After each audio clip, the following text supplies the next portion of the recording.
Yeah, I know where it is. How would you get? How do you? What route would you take to get there? I don't even know the name. I go past Promoted Gardens. Okay, yeah. Go up. That's to the west. But it's like it's that first.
I behold you, beautiful one.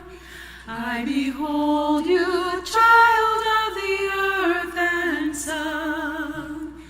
Let my love wash over you.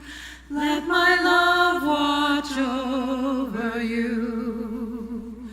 I behold you, beautiful one. I behold you, child of the earth and sun. Let my love wash over you. Let my love watch over you. I behold you, beautiful one. I behold you, child of the earth and sun. Let my love wash over you. Let my love watch over you. I behold you, beautiful one. I behold you, child of the earth and sun. Let my love wash over you. Let my love watch over you. I behold you, beautiful one. I behold you, child of the earth and sun. Let my love wash over you. Let my love watch over you.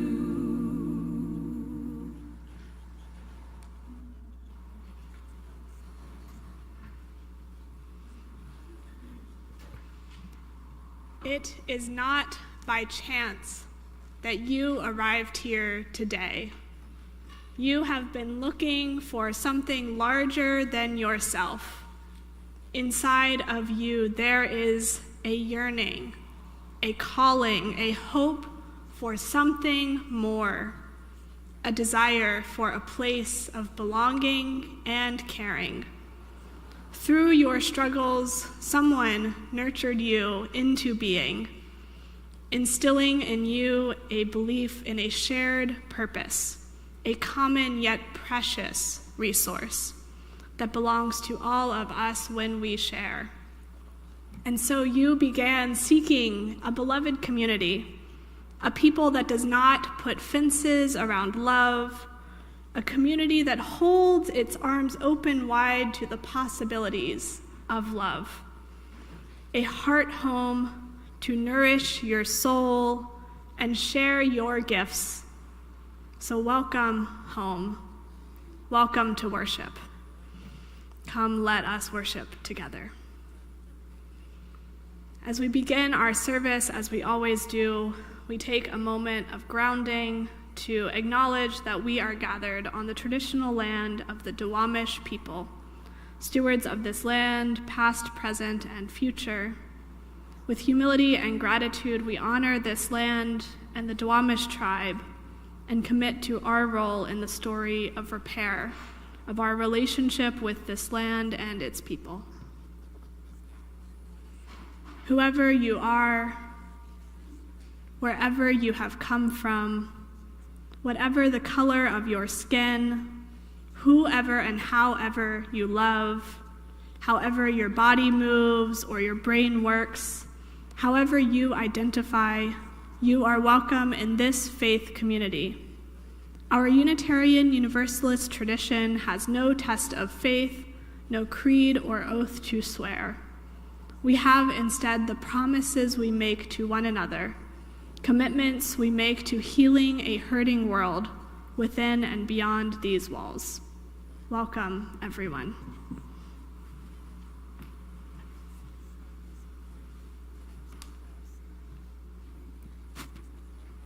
Good morning.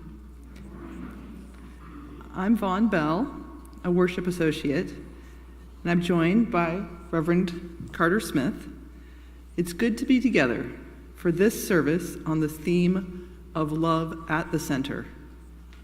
We will hear from our fellow congregants about how they show up in relationship with authenticity, generosity, and daily practices of care and connection.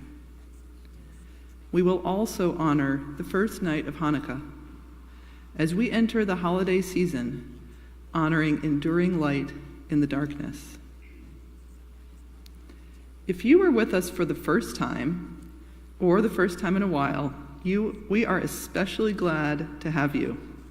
If you haven't already, please scan the QR code on the pew card to fill out our welcome form and sign up for our newsletter, the West Side Week.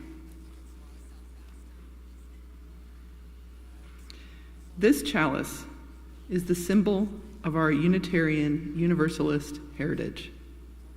May its heat energize us for the work that is ours to do. May its light make our vision clear and bright. May its warmth comfort us always. This morning, as we light this flame, we mark this time as sacred time. We mark this space as sacred space. Our chalice lighter today is River Lynn. Will you please come forward? Now, as River lights our chalice, please join me in speaking the words of our congregation's affirmation. Love is the doctrine of this congregation. The quest for truth is our sacrament, and service is our prayer. To dwell together in peace, to seek knowledge in freedom, to serve humanity in fellowship, thus do we covenant with one another.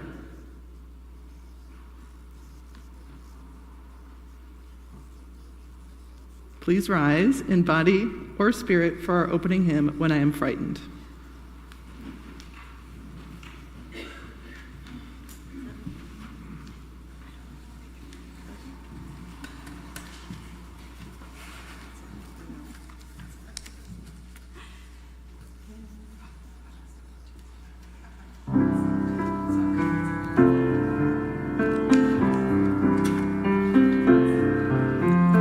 When I am frightened, will you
one expression of love is understanding when someone does something out of order. So thank you. Now let us take a moment to greet our neighbors around us. As always, we love to see, oh, there we go. Please greet your neighbors. This is my first time.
Oh, got it.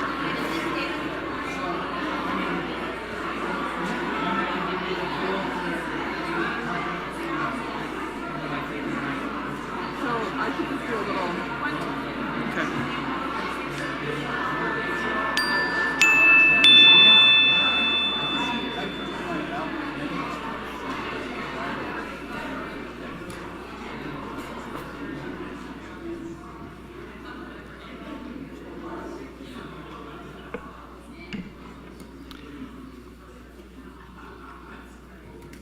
It's wonderful to see these lively conversations. You can continue them after the service at coffee hour downstairs. As is our community tradition, our chalice lighter has been asked to share some words so we can get to know them better. River has been asked to offer a piece of poetry that is meaningful to her.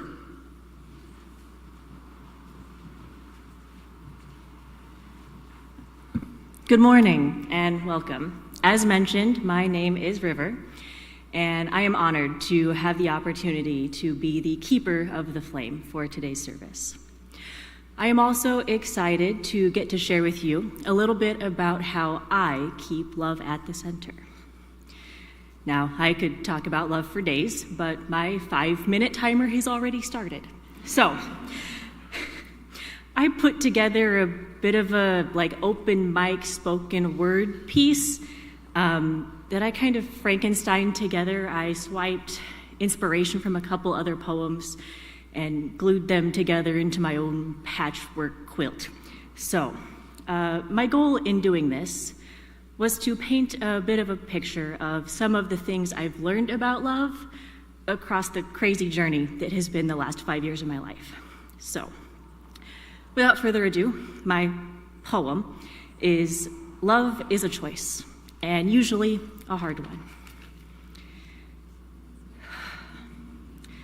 At first, it all felt like loss, and I was angry at the universe for ripping me away from everyone that I loved and everything that I called home. But now, I am grateful for the trials and tribulations. To the people and situations, I can finally say thank you. Thank you for teaching me that I needed to love myself more, that I was not given this breath in my lungs to let other people suffocate it out of me, that my own thoughts and words were choking my own life out of me.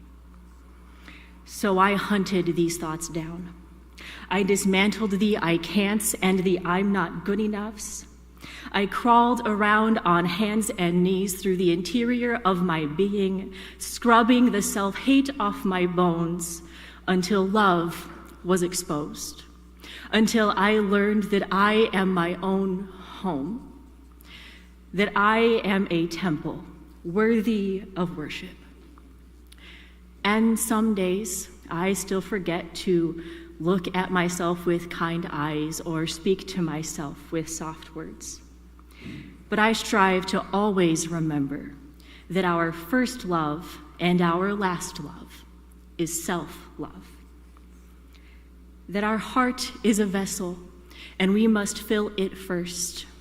Because even though you cannot pour from an empty cup, repeatedly trying to boil an empty kettle starts to compromise the container. So now, I only give from the extra that spills over after filling my cup first. And that's not always easy, because some days that means walking away. After all, love is a choice, and frequently a hard one. At least until we let go of the things we've been told about selfishness being a bad thing. But I digress. So, how do I continue to show up in my relationships with authenticity and generosity? I dive headfirst into the ocean of self-love, and I would encourage all of you to do the same. In fact, I challenge you to see just what might change if you tried embracing healthy selfishness for a day. Can you find just a couple small ways to try putting yourself first today? Thank you.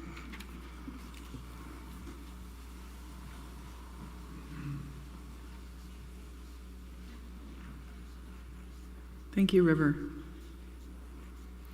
It is now our time for all ages, which will be led by Amy Hans-Brancati. Anyone of any age who wishes to see or hear them better, please come down to sit on the floor or in front of the pews. After our story, children and youth will be invited to join today's religious exploration program, where they will be doing a fiber art project, as well as being welcome to join our RE activity stations.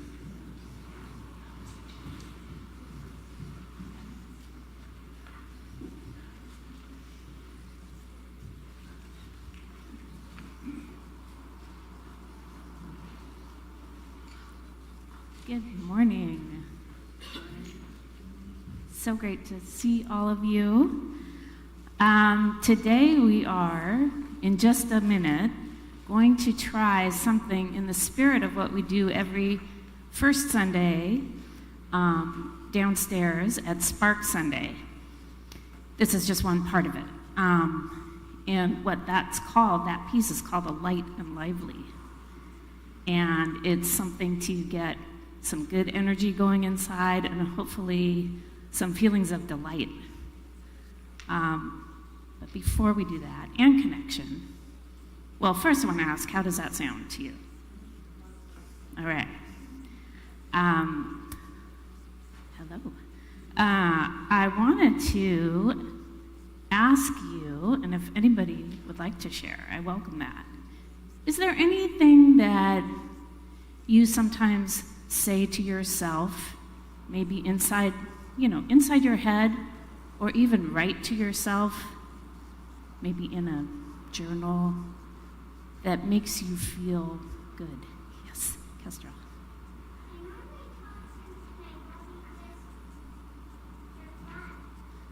You talk to your body for fun. That sounds helpful. How does that make you feel? Happy. Mm-hmm. Yeah. Is there something that you sometimes repeat to yourself to give yourself a positive feeling?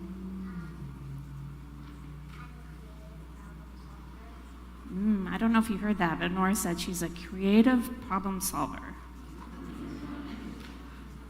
Yeah. Yes, Tiffany. Oh, yeah, some self-love. So sometimes that's called an affirmation, a self-affirmation, something you can repeat to yourself, something you can write to yourself, and think about maybe to start your day, to have a better day. It's also something that can be shared by someone else. Have any of you ever been told by someone something that made you feel positive? Is that a hand? Yeah? Did you want to share? No? Okay. Well, just think for a minute, and all of you too, like, how does that make you feel in your body? Either when you're giving yourself an affirmation or someone else, a friend or a family member, is giving you an affirmation. Yeah, warm. An example is someone recently told me that I was important in the world. All right, so now on to the livelier part of this. We're not going to have the younger folks go downstairs right away. First, I invite you to go back to your seats in just a minute. And everyone should have found, or can look to now, a basket at the end of every other pew with paper and markers and pens. And the instructions are to go back and everybody write on a piece of paper a one-sentence affirmation. I'm going to give you a couple minutes to do that, and then listen for the next instruction. And people online on YouTube, you can write an affirmation in the chat to share with others. Okay. Don't forget puppy.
I got a question. This is an affirmation that you think would be nice, not just for yourself.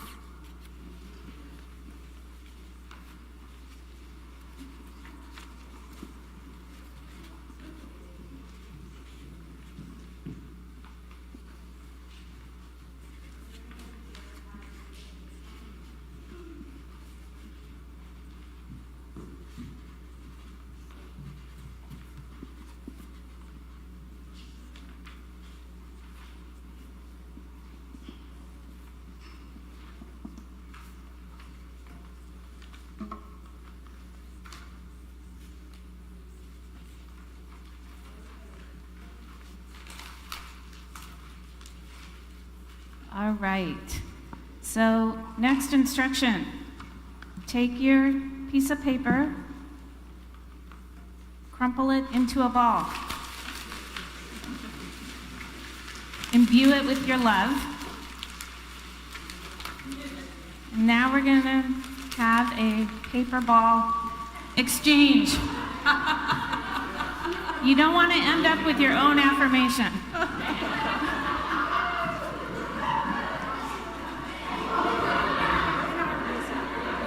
Somebody throw some up here to us so we get an affirmation.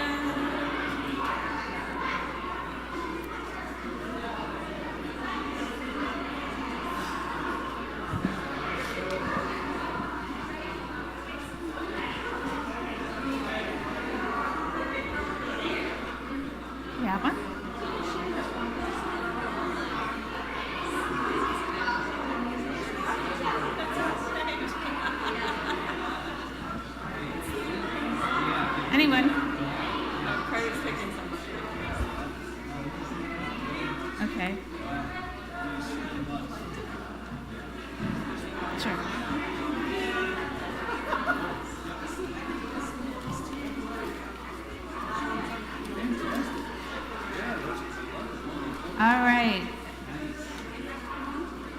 Oh, raise your hand if you need one. Over here.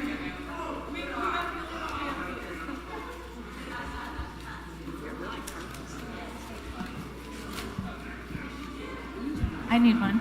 Oh. All right. If you still don't have one, yeah, somebody look behind you. And you can always share with your neighbor too. There's no limit. So open it up and see what you have affirmed for yourself through others. And is there anyone, a couple people who would like to share? And Shannon will come with the microphone. I love this. I am cozy.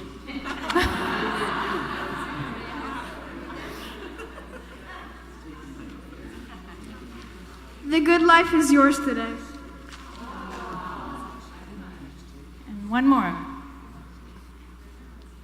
I'm good enough, I'm smart enough, and doggone it, people like me. Thank you.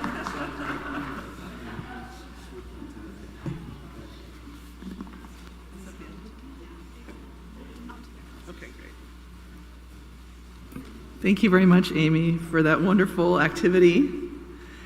As our children go to their classes, let's all sing As You Go.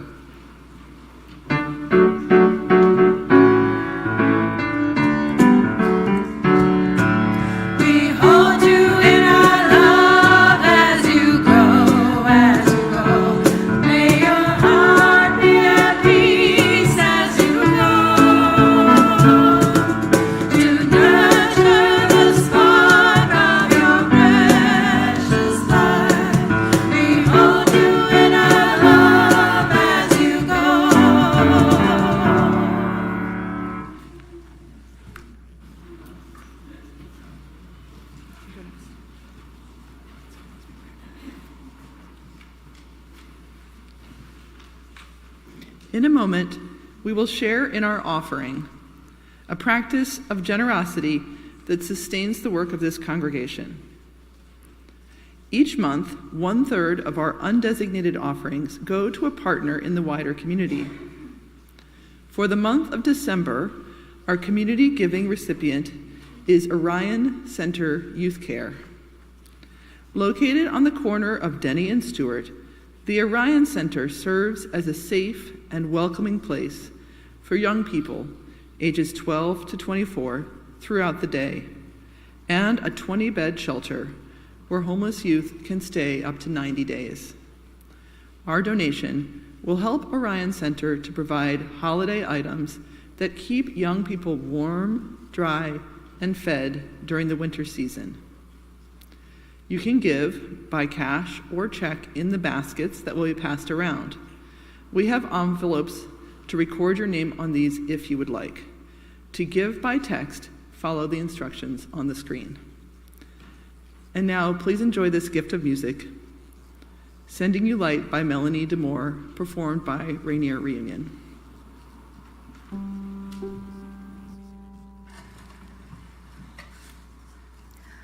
I am sending you light to heal you, to hold you.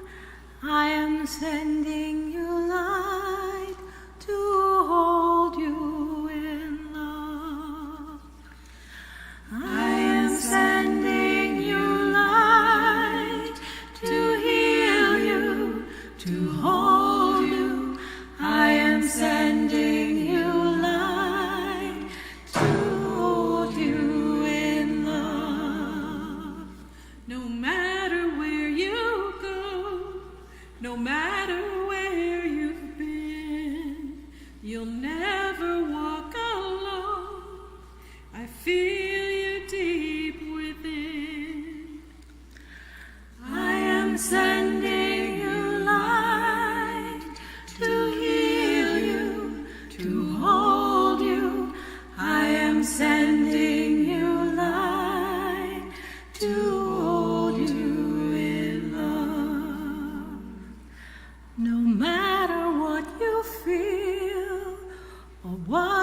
choose to show I'm always there for you, and I want you to know I am sending you light to heal you, to hold you.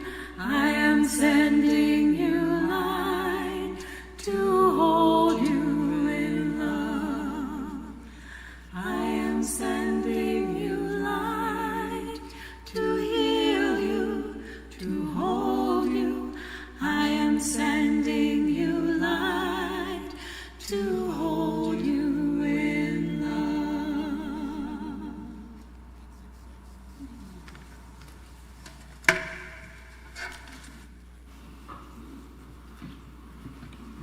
Thank you for your generosity, which sustains the ministry of our community and our partners.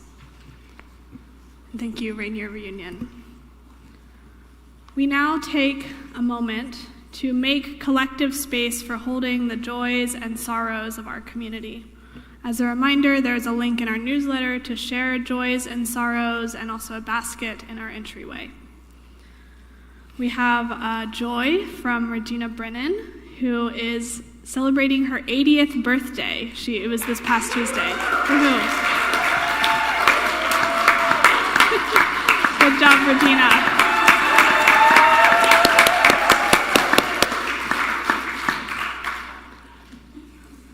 And we have two submissions from Liz Bucklew. First, a concern for her mother, who was hospitalized this week with heart issues. Liz writes, I'm hoping for compassion and wisdom from the care team so she will be well enough to return home soon. May that be the case. And Liz shares a thank you for all the love and support offered for her recent surgery for uterine cancer. She says, the oncologist reports I don't need any further treatment. A huge relief and a joy for all of us.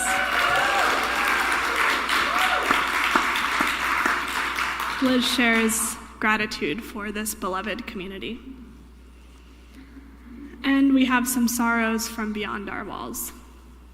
Many of us are sending compassion and care to neighbors throughout Western Washington who have been impacted by floods this week. We wish them safety and all the resources they need to rebuild and heal. And we hold sorrow as well for the Brown University community, which experienced a shooting yesterday during a final exam in the engineering department. We send love to the two families who had someone killed, and to all those injured and all impacted by this event. I know that we have members of the West Side community who went to Brown University, who this is close to home for. Sending so much love. And as well, great sadness with the Jewish community in Sydney, Australia, who were targeted in a violent terrorist attack at a Hanukkah celebration today. Anytime a religious community is the target of hateful violence, we mourn. And today we particularly mourn the sin of anti-Semitism that justifies hate toward Jewish people on a day that should be celebratory. 11 lives were taken, and we send love to the families of the victims. And now we will embody our joys and sorrows in a ritual. We have stones down here at our altar table. You may have grabbed one when you came in.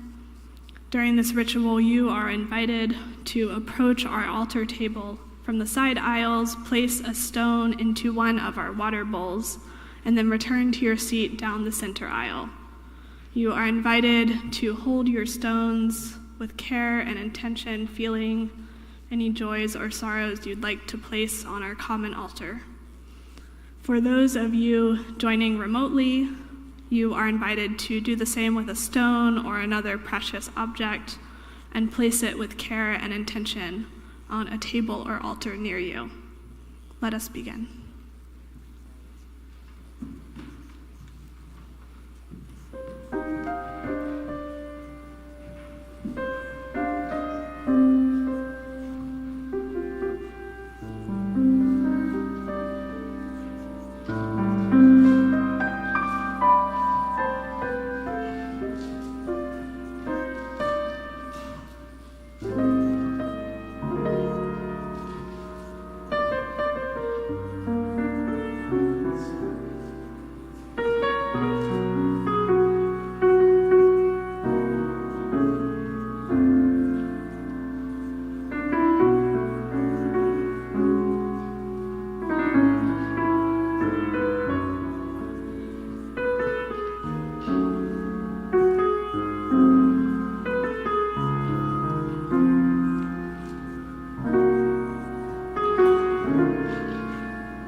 Now is our time for a meditation.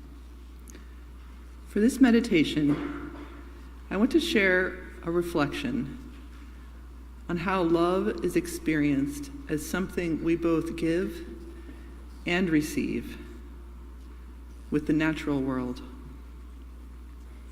I would like to invite you to join me through imagination in visiting our local creeks. I recently volunteered with Puget Soundkeeper to help with a salmon survey on Longfellow Creek. And the following reflection will bring you along with me through the experience that I had.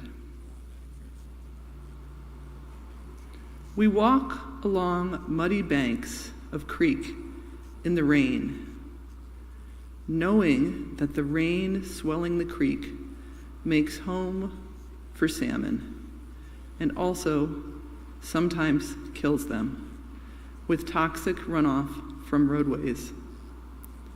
We study the ripples and eddies, the small pools, for splash and movement, or for the submerged shapes of dead salmon. We record the details of the salmon we study on a spreadsheet: size, length, if they have spawned. Here is what is not on the spreadsheet: the slip of boots on mud, the faint, fishy smell of decay, the hope, and then sadness with each fish that has died before spawning, the sound of creek rush, higher this week than last after the heavy rains, and the conversation. Did you see that one? Male or female? A delighted rush when, walking along, a splash comes from ahead and the curve of a salmon back rises above the water. The salmon remember. The salmon remember the creek before the pollution, and we remember it too. Our scientific observation is a form of love and care, tracking these beings with whom we share our water. I invite you to feel this love of the more than human world that we are part of right here. This love is reciprocity, caring for beings that feed us, caring for water that likewise cares for us.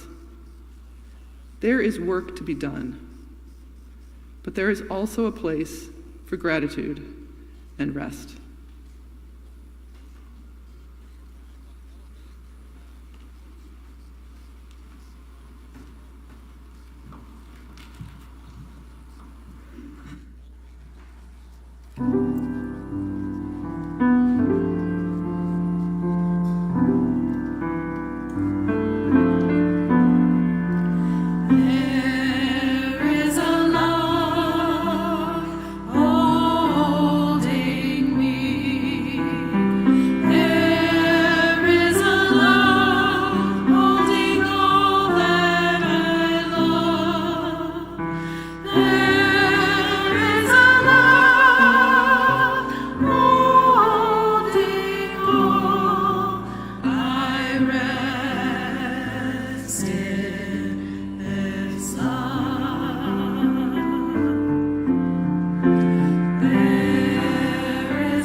Instead of giving a sermon this morning, I decided to turn it over to you. In this third and final worship service on the Love at the Center theme, we have 4 congregants who have agreed to talk about how we put love at the center in our community life here at Westside. If you are newer here, over the past few years, this congregation has been working to address cycles of conflict and relational difficulty. For 2 years, we worked intensively with a consultant named Pam Orbach from the Center for Restorative Solutions to practice nonviolent communication, restorative justice, and other healing skills. We started sitting in circle together for healing, and now just to spend time together, like on the first Sunday of every month, where we do Light and Livelies and other forms of connection.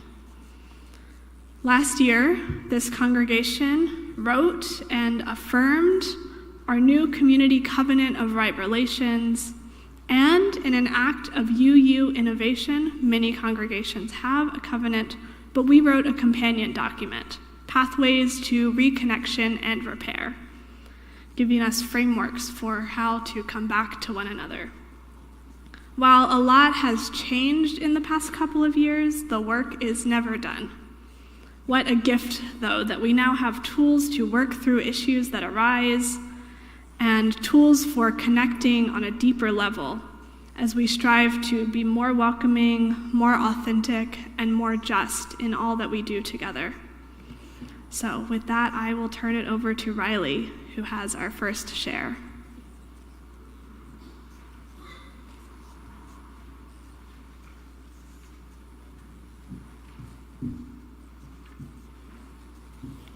Good morning.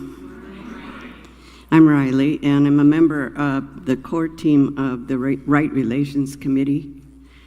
And throughout my life, I have sometimes found the process of making connections with people a bit mysterious. Sometimes I would quickly fall into easy friendships. Other times I seem to be out of step with people that I would like to know, no matter how much I tried.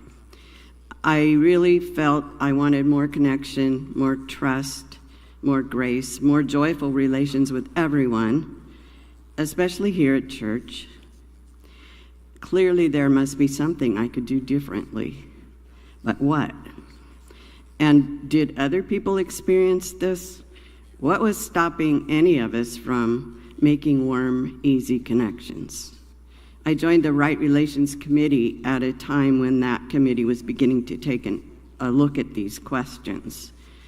We had a goal of learning how to establish trust and healing after the congregation had experienced some major upset and falling out. We sought to form deeper, more resilient, and lasting connections with one another. We strove to bring all voices in, to offer radical inclusion as not only the right thing to do, but as an alternative to the tendency to fall into cliquish groups which might leave our congregation vulnerable again to the kind of fractures we are trying to heal from. To these ends, the Right Relations Committee and many others in the congregation have been learning nonviolent communication skills. Using these skills has allowed me to connect with people in the ways I used to wish for but not know how to achieve. And it's not just me. Every time I attend a Spark Sunday community circle, I hear someone say, I shared something I haven't shared before, and I was surprised to find that others experience much the same thing. We all have a lot in common as human beings, including a need for greater human connection. Thank you.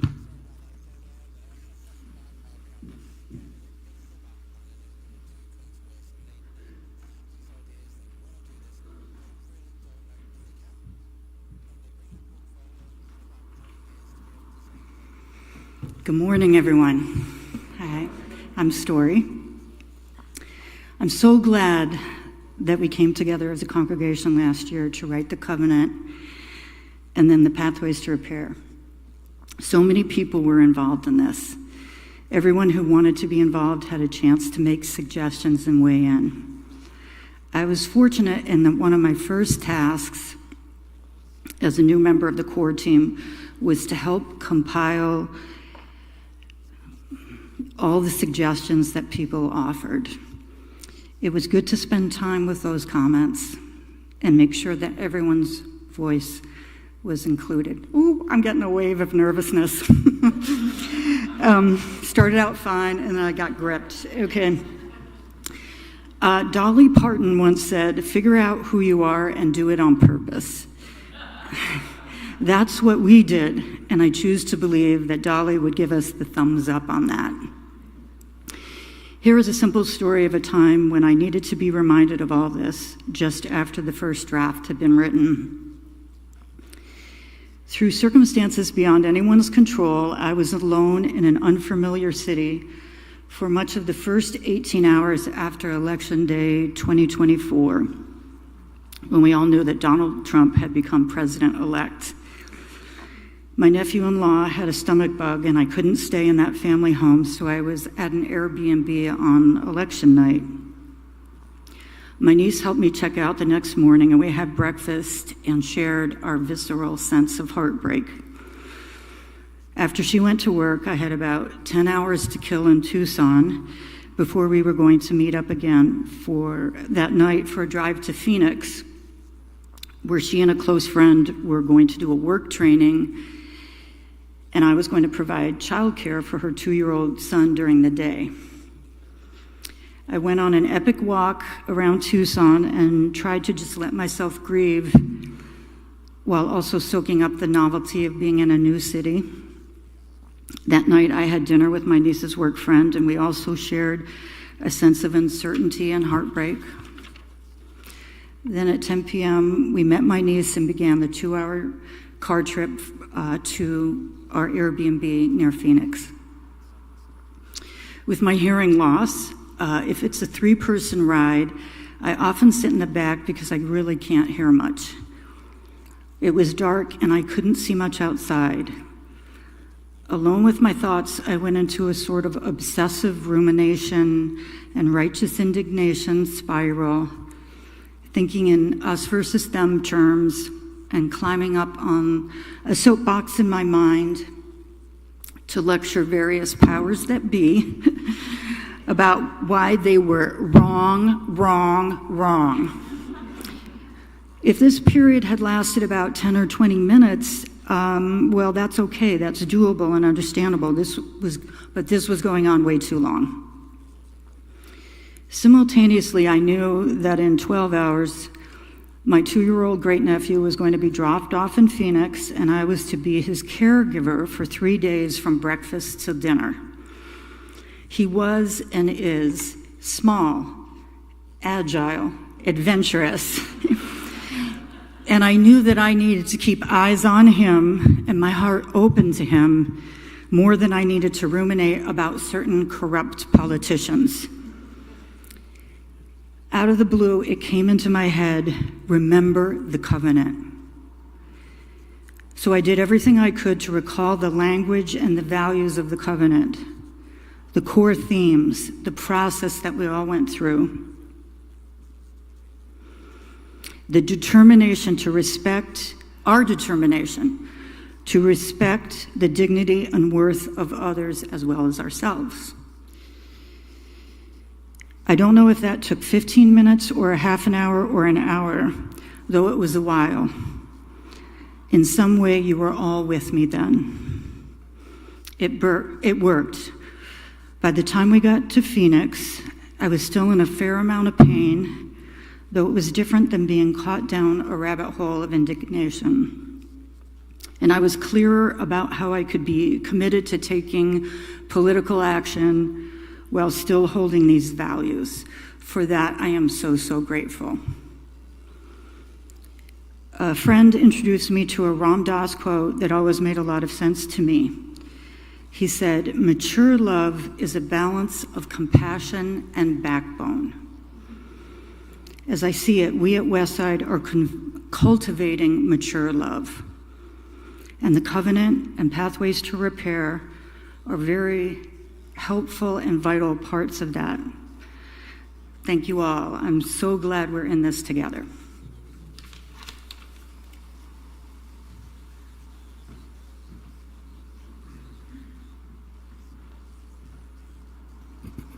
Good morning. I'm Shannon Day.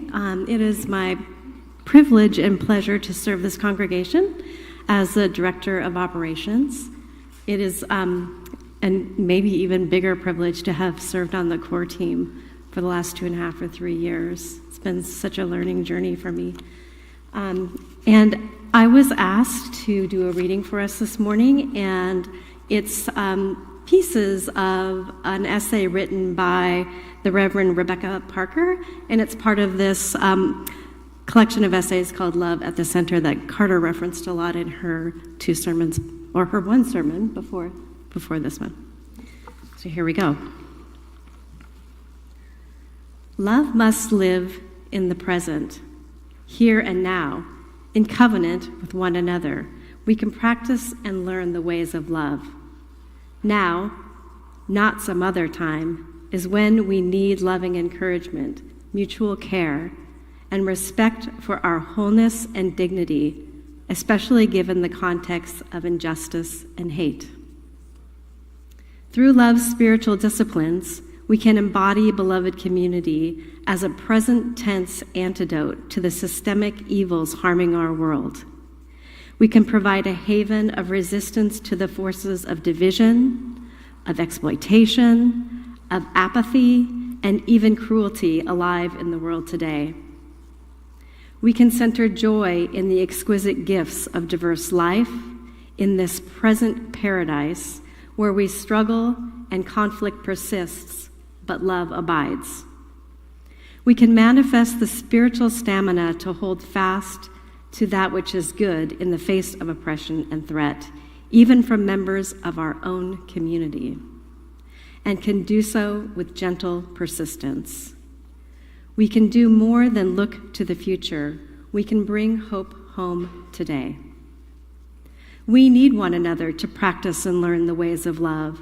Congregational life provides us with a place to cultivate the disciplines of the Spirit and the strength of love, including the capacity to face ourselves and others with honesty and humility, to be held accountable, and to know when and how to make amends. Hard lessons come in the daily practice of life together in religious community. In our present tense commitment to being beloved community here and now, perfection will elude us. Instead, we need the spiritual discipline of love that stays engaged even when there is failure. Love, indeed, is strong as death. It can and will bear what must be borne of difficulty, grief, of tragedy, of trauma, and threat. But love also sets limits. It maintains boundaries against destruction. Love says yes to the sacred worth of every person, but it also says no to abuse in relationships and systems. Love is compassionate, open, flexible, and merciful, but it also can be unyielding when necessary to protect the things that matter most. Love believes in all things. This means that love faces reality, faces what is, and responds to it. It weeps with those who weep, and it laughs with those who rejoice. Love does not deny the existence of tragedy or the existence of beauty. Love trusts an ever larger benevolence and opens itself to an even wider vistas, like when we see on a summer night out under the stars, when we feel the universe as a quilt stitched with tiny lights, wrapping us in a cradle of luminous darkness. When I meet you, and you meet me, we do not meet in a void. We meet within an all-inclusive reality that wills our good and supports the possibility that we can be present to one another in truth, unafraid. This love holds us to account, calling us to do right by one another and not harm. If harm has happened or is happening, this love empowers us to change, to resist injustice, repair injury, forgive, and begin again. This all-inclusive embrace is new every morning. We get there bit by bit, breath by breath, day by day, and generation by generation, as we, alone and together, honor the circle of time and keep the faith. Thank you.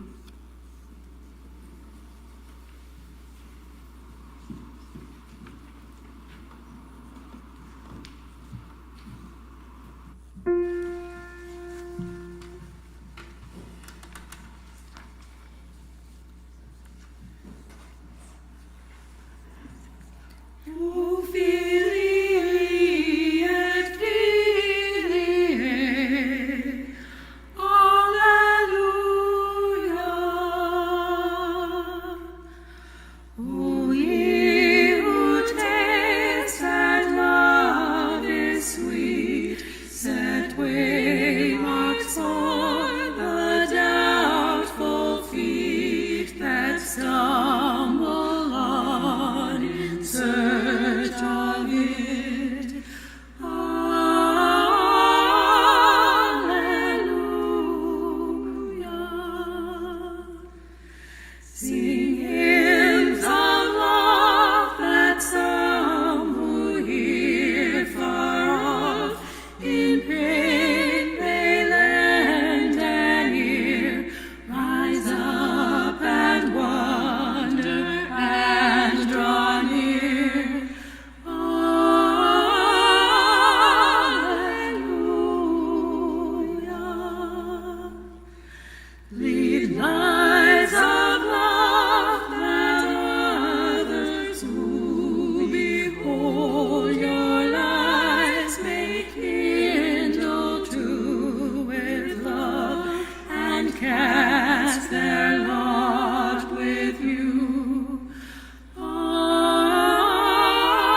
Good morning. I'm Don Wall. When I joined the core team in early 2022, our congregation was going through some tough times. Our situation seemed unique to me at first, but I soon discovered that many other communities, spiritual and otherwise, were going through similar struggles due to the pandemic and simply the challenges of the communities that all types can face. When Pam Orbach began regularly meeting with a group of us to help us form the core group for support in our community, the early period was focused a lot on listening, which really started to reveal to me as one of the bases of NVC, nonviolent communication. We began having healing circles at Westside, supporting people and groups where harm had occurred, giving folks an opportunity to make it known what was true for them in particular situations. The format of the circle involved a round of opening check-in for everyone, and then subsequent rounds might focus more on a particular situation. Sharing was always a safe place, with a talking piece for the person sharing, and where everyone could express what was true for them. There was no crosstalk or opinions giving, just holding each other by listening to each of our experiences and the emotions that came up. Sometimes we utilized feeling cards, which was a deck of cards with different emotions written on each card. One member might share about what they wanted known about a particular experience. Then the other members of the group, who had stacks of feeling cards, would evaluate which cards seemed to apply to this person and what they just shared, and then place those cards down in front of that person.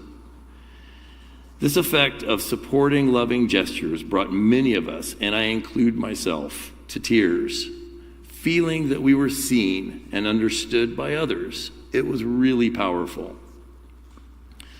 Another piece I always appreciated was watching the care that the facilitator of each healing circle took with the participants. In those first months, it was usually Pam Orbach. If someone was sharing and a moment came up where they needed more care and more holding, Pam would stop everything, stop the process, and skillfully tend to that person, asking them questions to help guide sharing and healing. Those moments took precedence over everything else, and the circle would continue only after the person sharing felt some level of resolution, or at least felt they were seen by the group. Many of us got opportunities to be facilitators and saw how challenging it can be, but how important it is not to just pass by someone's deepest feelings or hurt that might have happened. For me, the idea of these healing circles, where healing truly takes place, where we all feel like we are being seen and held by others. I watched as a lot of repairs of past hurt took place within our community. So much of the idea of these circles is so simple, but the effects are truly magical. Thank you.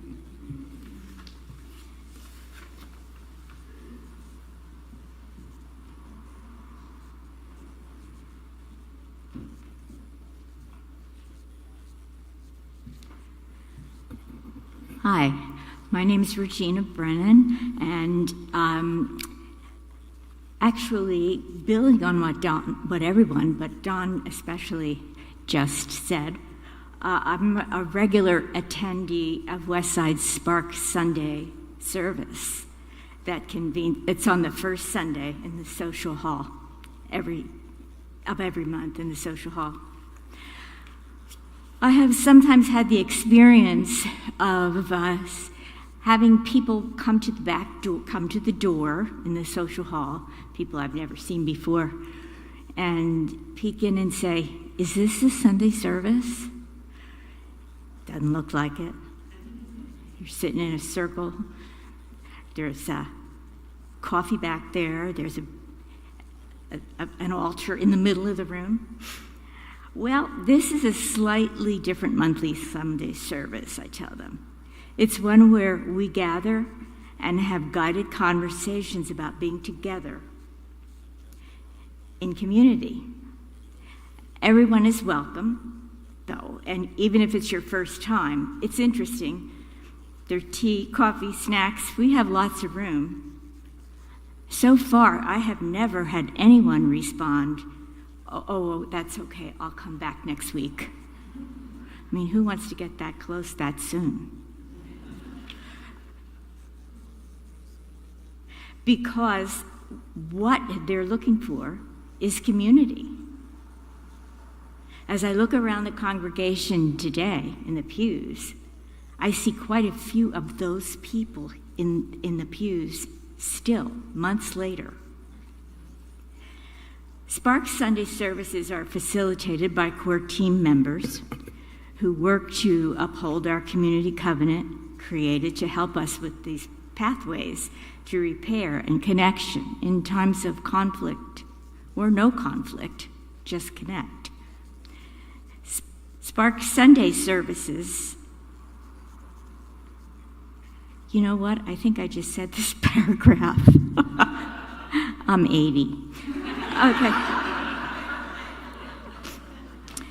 After reflecting on the opening words of the service, we go around the circle, voicing a one-word check-in, describing how each of us feels going into the process. We are not alone. We are doing this work together. That's where the spark begins. We are here now and committed to ourselves and one another where we are. There is love at the center, acknowledging those who came to the service, allowing themselves to be vulnerable, trusting that they will be heard and not judged. An intentional topic is presented, an example of a situation reflecting core UU values, justice, truth, community, nonviolent communication, equality, such as, what kinds of questions do you like to be asked by a person you're just getting to know? What do we mean when we say that this work is an inside job? Have you ever asked another adult to do something in a different way? How did that work? What did you learn?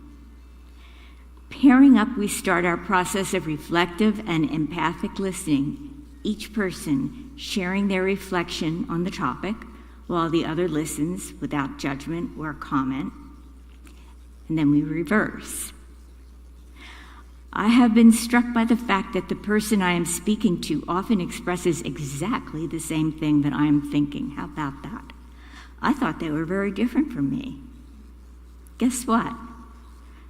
And then there is the person I have known for years who finally feels safe enough to say out loud something that I had no idea about and that clarifies my perception of them entirely. Another spark. Another realization that I am not alone. Another realization that they are not alone. Another reason to hold love at the center. This is how we put the spark into Spark Sunday. Together, we spark. And that spark lasts way beyond the end of the service. So I invite you to come spark with us.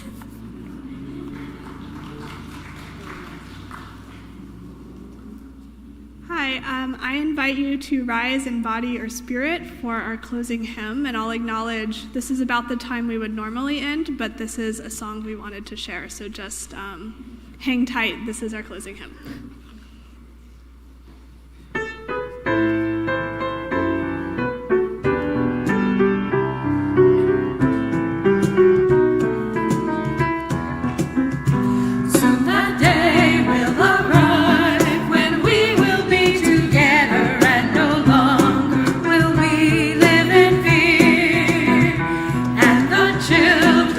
Smile with a wondering brother on that day, thunder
So some gratitude and a few announcements.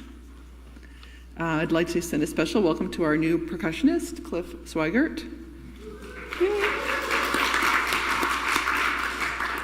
Thank you to Rainier Reunion and John Hansen, Reverend Carter Smith. Thank you to Amy Hans-Brancati and Shannon Day, to River Lynn, to all of our speakers, Regina Brennan, Don Wall, Riley Ozano, Story Squires, to Nate Mesnard and Sarah Depe, to all of our ushers and our hospitality folks. Thanks so much, everyone who has put this together. Truly a collaborative effort. As always, it is a pleasure and a blessing to do this sacred work together. Now for a few announcements. Please do make sure to look in your Westside Week, which you will have received on Friday, for more details. And there's other things in there, but just a couple of specific announcements to share. First off, the 2026 auction team is ready for your donations now for our online auction catalog, opening the first week in February. Our theme this year is Love in Action, and folks in our congregation are already submitting some fabulous and creative donations, such as a fireside Celtic music evening, light rail tour, boat cruise, homemade gumbo, introduction to Arabic, specialty cookbooks, gift certificates to local restaurants, such as Mio Posto, and more. What can you donate yourself or with a group of friends? See Leah La Civita and Don Wall downstairs today during social hour at the auction table for ideas and help submitting your donations. And an announcement from the Racial Justice Change Team. Joining us today in the social hall are Devora Yost, I apologize if I've mispronounced people's names throughout this, and Karen Schneider, representing the Seattle Gaza Mutual Aid Project. The project supports survivors of the war directly through the Mira Center, an educational healing center for Palestinian refugees in Cairo. Check out the beautiful art and crafts created by Gazan children and women that have been brought to sale to support the Mira Center and learn more about their work. Lastly, if the holidays are a hard time for you, or you would just love a pause during this season, please join Reverend Carter and members of the Soul team on the evening of Monday, December 22nd, for a small group gathering called Heart Space. More information is in the Westside Week. Our next Sunday service will be on Sunday, December 21st at 10:30 a.m. for a solstice service with Reverend Carter and Lisa Reitzes.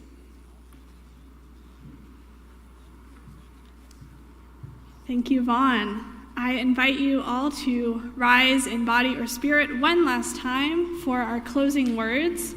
These are adapted from D.C. Fortune in honor of Hanukkah.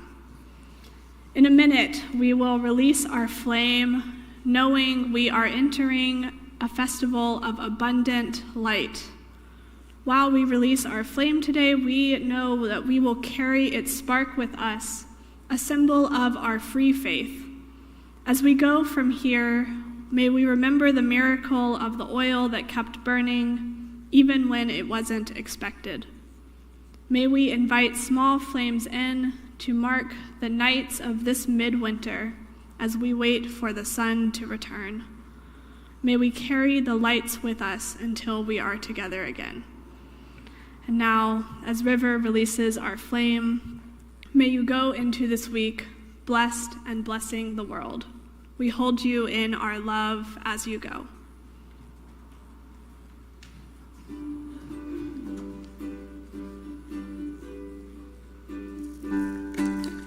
May the